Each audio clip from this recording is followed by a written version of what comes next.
Evet, gelinen aşamada komisyonun geç de olsa, uzun bir aradan sonra da olsa Öcalan'la görüşmesini olumsuz değerlendirmek mümkün değil. Her halükarda sürecin gelişmesi bakımından, sürecin doğru yöne evrilmesi bakımından önemli. Tarihi bir öneme sahip.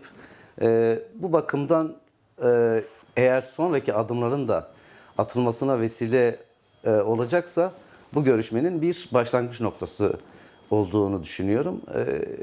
Her halükarda sürece ciddi bir katkıda bulunacağını düşünüyorum. Şimdi doğrusu bu soruyu iki yönle ele almak lazım. Birincisi, Türkiye'nin içinde bulunduğu sürecin yarattığı hukuksuzluklar bağlamında CHP çerçevesinden yaklaşmak gerekiyor. Öncelikle şunu vurgulamak gerekiyor. Hukuksuzluk kime yapılırsa yapılsın karşısında durulması gereken bir durumdur her halükarda. Bu süreçte CHP'ye yönelik bir takım hukuksuzlukların olduğu aşikar. Belediyelere kayyum atamaları, belediye başkanlarının tutuklanmalarını bu çerçevede değerlendirmek lazım. Ancak gelinen süreçte bu hukuksuzlukların yaşanmasında CHP'nin payının da büyük olduğunu kaydetmek. Dolayısıyla bu tarihi dönemeçte CHP'nin en azından bu sorumluluğun bilincinde olarak hareket etmesi gerekiyor. Şimdi geçmiş dönemlerde de hem kayyum uygulamasının yaygınlaşması hem başta Selahattin Demirtaş olmak üzere pek çok milletvekilinin tutuklanması sürecinde CHP'nin ciddi bir rolü var.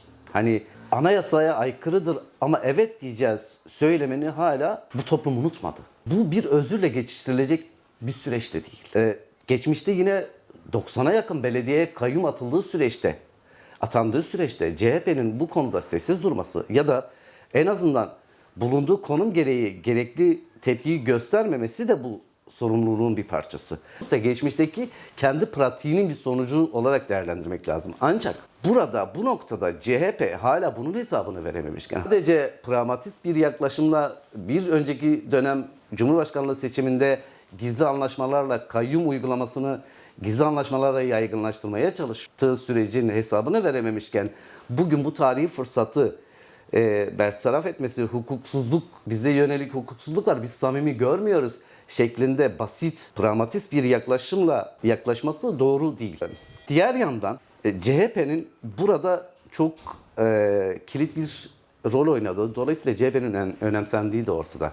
Zira bu sürecin toplumun mümkün olduğunca bütün kesimlerine yayılarak, bütün kesimlerini elini taşın altına koyarak birlikte yürütmesi gereken bir süreç. Ne kadar toplumsal mutabakat yelpazesi geniş olursa bu süreç daha hızlı olur, daha az bedelle yürür ve daha hızlı sonuç alır. Toplumun refaha, toplumun huzura kavuşması süreci de bu bağlamda en hızlı bir şekilde sonuç alıcı bir noktaya varır. Yine iki ayrı çerçevede değerlendirmek lazım. Şimdi Kürt sorunun kaynağı bakımından ele aldığımızda Kürt sorunu yeni bir sorun değil. Kürt sorunu AKP döneminde başlamış bir sorun değil. Kürt sorunu en iyimser yaklaşımla Cumhuriyet'le yaşıt bir sorun. CHP döneminden, özellikle Cumhuriyet'le beraber başlattığımızda CHP döneminden başlayıp daha sonra katmerleşen, bugüne kadar gelinen ve sadece 80 sonrası 50 bin insanın yaşamına mal olan bir sorundan bahsediyor. Yani bütün hukuksuzlukların, ya da Kürt sorununun sanki AKP döneminde başlamış gibi bir yaklaşımla CHP'nin bu dönemde en azından bu şekilde yaklaşması CHP'yi bence iktidardan farklı bir noktaya taşımaz. İktidarla aynı bakış açısına sahip bir konuma iter. Bu da CHP'nin geçmişte olduğu gibi bu soruna şiddetle, bu soruna hukuk dışındaki yöntemlerle yaklaşan diğer kesimlerin tarihe gömüldükleri gibi CHP'nin de 100 yıllık bir partinin de tarihe gömülmesi gibi bir sonuçla karşı karşıya bırakabilir. Diğer yandan şu var. İktidar bugüne kadar, yani geçmişteki açılım sürecine bakıldığında da, reformlar sürecine bakıldığında da iktidar da bugüne kadar hep pragmatist bir yaklaşımla ele aldı bu sorunu. Oy potansiyeli olarak gördü. Seçimden seçime bazı iyileştirmeler, bazı yasal değişiklikler, yasal düzenlemelerle bu sorunu ya da üstünü örtmeye çalıştı. CHP'nin bugünkü duruşu da aynı nokta. Bu da CHP'yi bakış açısı bakımından, oy potansiyeline dönüştürme bakımından iktidardan fark kılmaz. Aynı yaklaşım bugüne kadar bugüne kadar CHP'nin erişemediği bir güce eriştiğini görmekteyiz son dönemde. Bu Kürtlerin desteği sayesinde olduğu da ortada. Bu süreç, bu yaklaşım, bu kazanılan ivmeyi, kazanılan sinerjiyi de bertaraf edecektir. Çok ciddi bir kırılmaya yol açacaktır.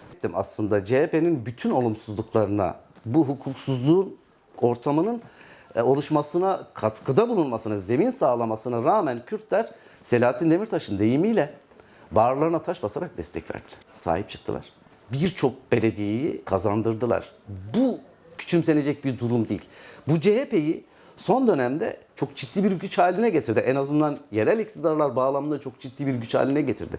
CHP tam da bu ivmeyi yakalamışken, bu küskünlüklere, bu kırgınlığa, bu olumsuzluklara rağmen CHP tam da bu desteği elde etmişken bugün bu noktada buna reddiye çekmesi CHP'ye çok olumlu bir sicil kazandırmaz, tam tersine kaybettirir. CHP'nin ya iktidar gibi ya bu ülkeyi yönetme gibi bir hedefi yoktur ya da farklı hesapları vardır. Bunun izahı gerçekten siyaseten de ahlaken de yapılması zordur. CHP çerçevesinden bakıldığında yapılması zordur. Komisyonun Öcalan'la görüşmesi bir başlangıçtır. Kangrenleşmiş bir sorunun çözümü yolunda atılmış ilk adımdır. Yapılması gereken daha çok şey vardır. Yapısal sorundan kaynaklanan birçok şey var. Anayasal düzeyde, yasal düzeyde, politik düzeyde yapılması gereken pek çok şey var.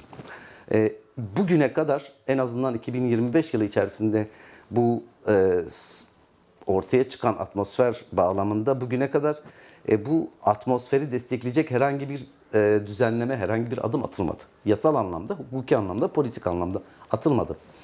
Komisyonun görüşmesi elbette önemli. Ancak bugünden sonra yapılması gereken anayasal ve yasal düzlemde bu sorunun çözümü noktasında gerekli altyapıyı hazırlamak, gerekli yasal düzenlemeleri hazırlamak. Hukuk.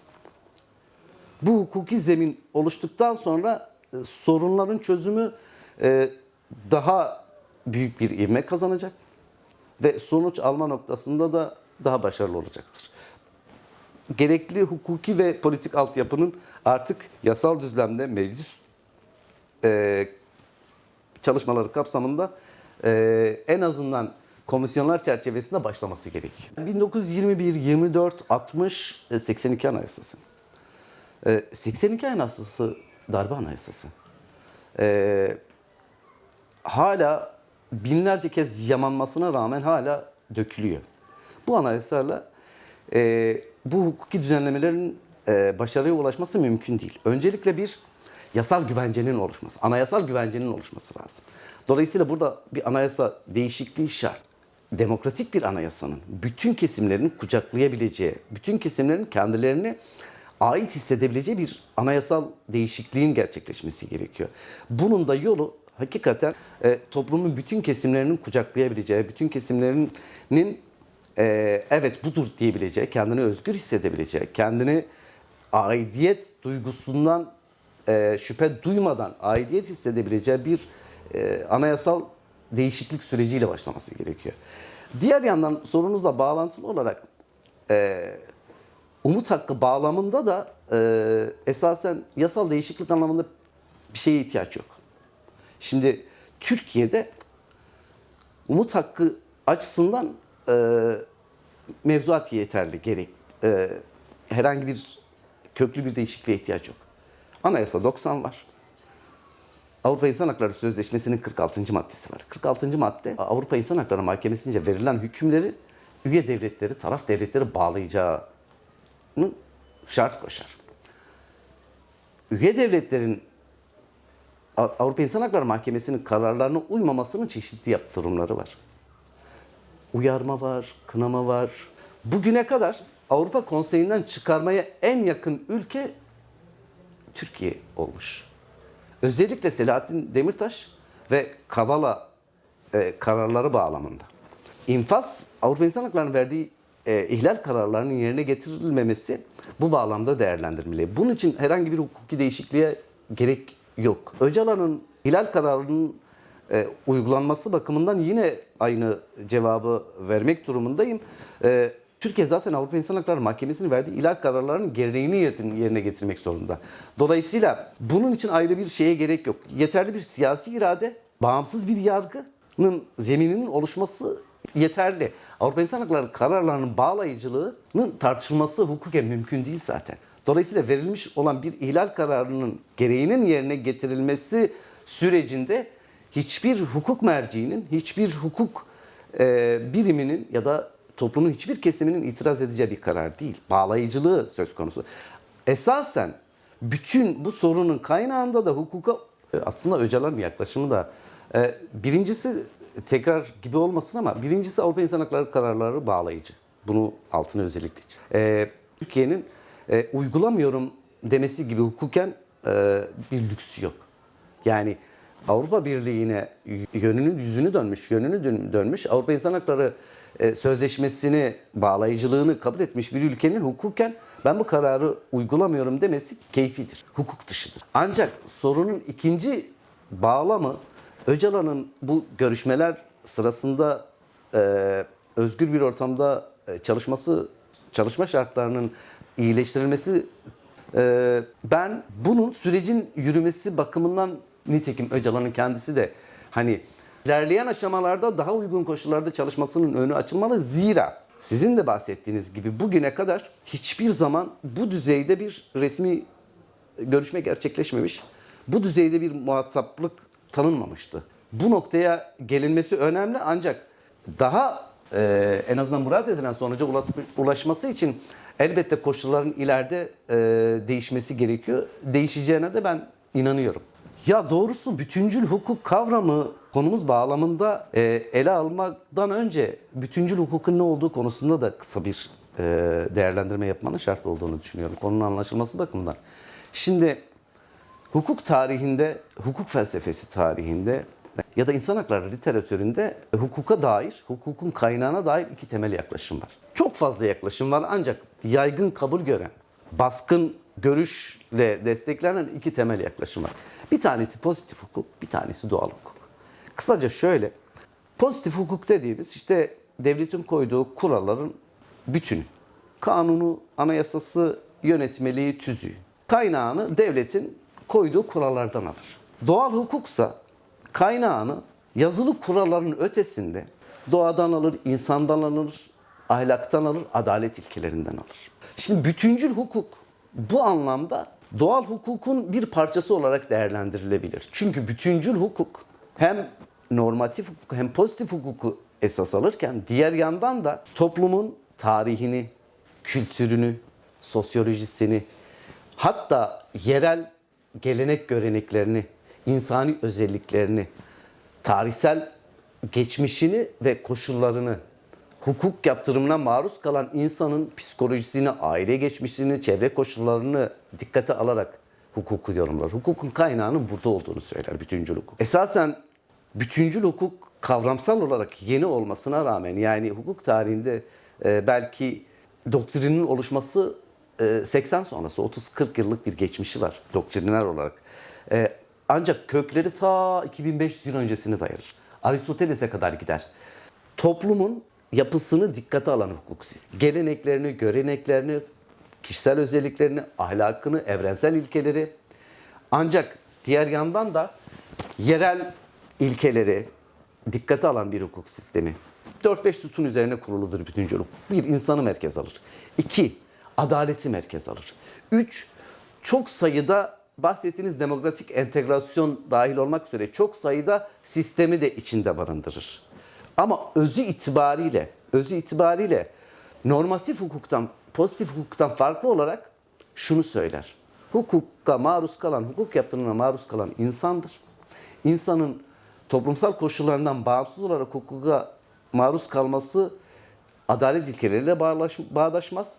Vicdani ilkelerle bağdaşmaz, insani duygularla da bağdaşmaz. Önümüzdeki süreçte yapılması planlanan ya da yapılması murad edilen hukuk düzenlemelerinde de bütüncül hukukun bu kapsamda esas alınması kaçınılmazdır. Şöyle ki, örnek veriyorum. Yarın öbür gün işte PKK feshetti kendini. Yarın öbür gün örgüt militanlarının evlerine dönüşünün belki zemini hazırlanacak. Anlatabiliyor muyum? Yani evet, pozitif hukuk şöyle bakar. Örgüt üyesi oldu, gitti, silah taşıdı, cezası 5 yıldan 10 yıladır.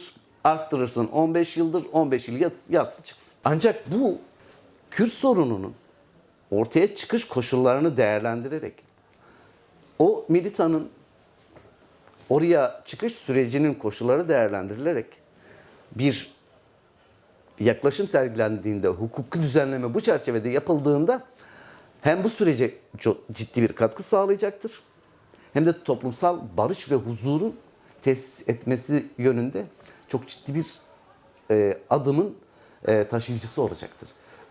Özü itibariyle bütüncül hukuk bu çerçevede bu sürecin kaçınılmaz argümanlarından biri olacaktır. Bu bağlamda söylenebilecek şey, yasal düzenlemelerin hem insani ilişkiler, hem sosyolojik ilişkiler, hem tarihsel koşullar gözetilmeden yapılacak düzenlemelerin bu sürece katkı sunmayacağı düşüncesindeyim. Diğer yandan bütüncül hukuk aynı zamanda çevreyi de korur, tarihi de korur, mirası da korur. Gören cezalandırılması gereken bir nesne olarak gören hukuk sistemi artık bu topraklarda daha fazla acıya sebebiyet verecek, daha fazla gözyaşına sebebiyet verecek, daha fazla huzursuzluğa, daha fazla çatışmaya sebebiyet verecek. Dolayısıyla sonuç olarak 10 yıl sonra keşke bunu yapsaydık, 10 yıl sonra keşke bu kadar acı çekmeseydik noktasında herhangi bir pişmanlık duymamak için hiç zaman kaybedecek durumda değiliz.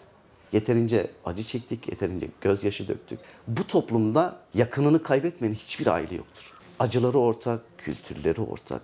Gözyaşlarının rengi, gözyaşlarının dili, gözyaşlarının inancı yok. Dolayısıyla bu çerçevede barış yönünde, huzur yönünde atılacak her adım önemlidir, desteklenmelidir. Günlük hamasetlerle, sloganlarla, iktidara, tukakalarla ya da bir başkasına çemkirerek es geçilecek bir süreç değil. Tarih hepsinin hesabını soracak. Bu noktada adım atan herkes gelecekte takdir edilecektir. Ve bu noktada köstek olan herkes de gelecekte lanetlenecektir. Ya bu çerçevede toplumsal barışın sağlanması noktasında atılan her adımın ben kıymetli olduğunu düşünüyorum. İktidarın samimi olup olmamasının zerre kadar önemi yok. Yapılan açıklamalar, atılan adımlar, oyalanmalar, hesaplar, kitaplar bir yana. Bu sorunun bugün konuşuluyor olması bile çok önemli. Hangi dönemden geçildiğini şimdi tekrar söylemenin çok fazla manası yok. 100 yıllık bir sorun dedim. Sadece Cumhuriyet döneminin ilk 10-15 yılında 10 binlerin katledildiği bir süreçten sonra sadece 80'den sonra 50 bin insanın canına mal olan bir sorundan bahsediyoruz.